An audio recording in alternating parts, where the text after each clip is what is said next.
St. Mary's Church, once a sanctuary, now a spectre.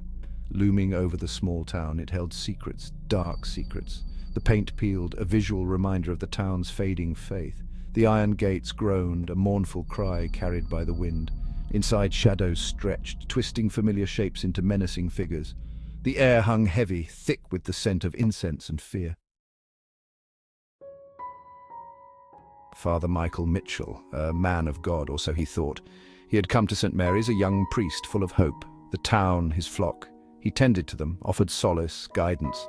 But the years wore on him, the weight of their sins, their fears, a heavy burden. His faith, once unwavering, flickered. The darkness of St. Mary's seeped into his soul.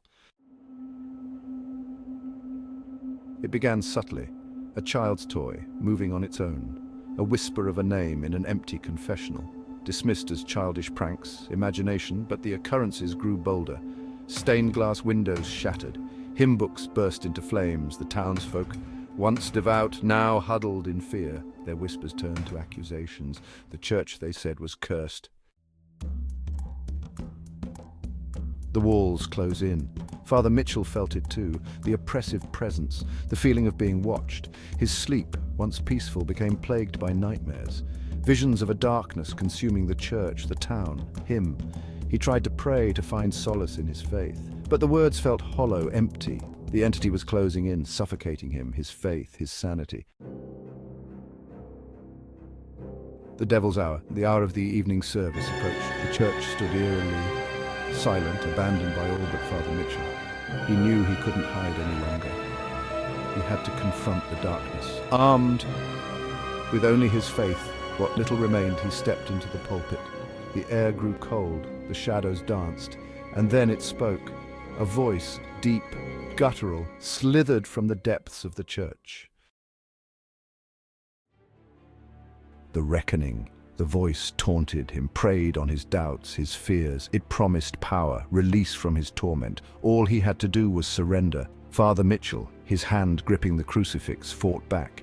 He recited scripture, his voice trembling but resolute. The church shook, a battleground between good and evil. The entity, enraged, manifested, a swirling vortex of darkness, its eyes burning with malevolent intent. Deliverance or damnation? The struggle was agonizing, a test of faith and will. Father Mitchell poured all his fear, his doubt, his anger into his prayers.